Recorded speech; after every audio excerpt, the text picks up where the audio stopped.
আমাদের মুখে খাবার তুলে দেয় তাদের উপরই সবচেয়ে বেশি অবহেলা করা হয়। পাশের দাদা বাবুরা পানি ডুবি ছেড়ে দেয়, তাহলে আমাদেরকে সত্যাতে হয়, ডুবাতে হয়। বাংলাদেশ বহুমুখী শ্রমজীবী হক সমিতির পক্ষ থেকে সংগ্রামী সালাম, শুভেচ্ছা। আসসালামু আলাইকুম।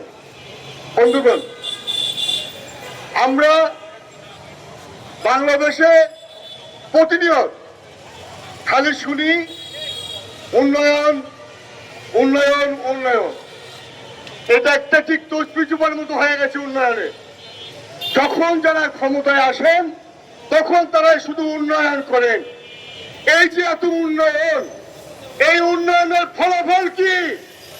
উন্নয়নের ফলাফল বাংলাদেশের এই 20 কোটি মানুষের খাবার যারা তৈরি করেন, যারা খাবারের ব্যবস্থা করেন, সেই কৃষকের ধান বন্যায় ডুবে যায়। এখন তো বাংলাদেশে বন্যা এভাবে শুরু হয় নাই, তার আগেই কৃষকের ধান হারাতে হয়, বৃষ্টি আসলে ধান হারাতে হয়। পাশের দাদা বাবুরা পানি ডুবি ছেড়ে দেয়, তাহলে আমাদেরকে সত্যাতে হয়, ডুবাতে হয়। এটা আজকের নতুন ঘটনা নয়।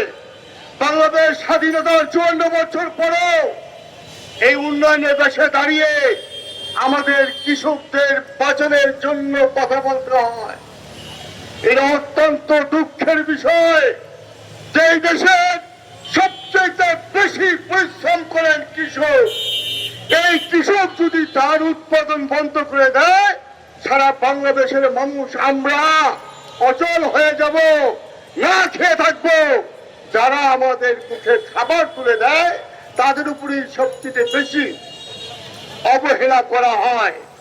আজকের এই সভা থেকে রাষ্ট্রকে পরিষ্কার বার্তা দিতে চাই, আপনারা বাংলাদেশের যত রকম এনজিও আছে এবং ব্যাংক থেকে যে সমস্ত কৃষক লোন নিয়েছে, আগামী 6 মাস এই লোন কোন রকম কিস্তির টাকা দেওয়া যাবে না।